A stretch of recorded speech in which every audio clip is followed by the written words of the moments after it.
xibaar yu wér te wóor ca tàng ba abonnez-vous pour ngeen di mën di jot suñuy vidéo. dal leen ak jàmm seen chaîne bi di Buzz 221 HD waa parti bi di APR ci njiitalu président Macky Sall daal dina ñuy fësal akub communiqué daal di tontu premier ministre bii di Ousmane Sonko ginnaaw ba kookee amalee akub live daal di àddu jëmale ko ci dossier buy jaar ci diggante moom ak Mame Mbaye Niang te mu daal di wax que ne daal dinay am ay éléments yu bees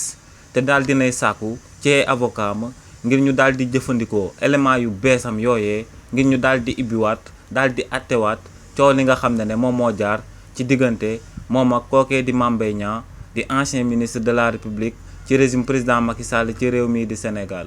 si li ni mel buñ sukkandikoo ci communiqué bi nga xam ne moom la waa APR daal di fësal ñooñee ñoo ngi xamal sénégalais yi que ne premier ministre bii di Ousmane Sonko comme ni mu ko tàmmee di defee amalaat na akub sortie daal di doyo daal président de la République daal di outrager magistrat yu fi daal di nekk waaye tamit daal di menacer sénégalais yi nga xam ne bokkuñu gis-gis ak moom. nee nañ lu leer ba am moom mooy que ne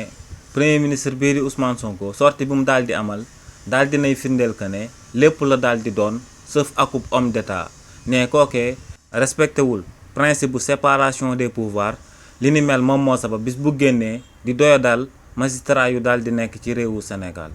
nee nag premier ministre bii di Ousmane Sonko lu sabab dëggantaan mu daal di amal sortem boobee moom mooy que ne dafa daal di tële amul compétence mënta daal di andi ay pexe ngir daal di génnee sénégalais yi ci situation bu métti bi ñuy daal di dund ne li ni mel moom moo sabab mu daal di génn amul akub diversion di àddu jëmale ko coow li nga xam ne moom moo jaar ci diggante moom ak Mame Mbaye Niang.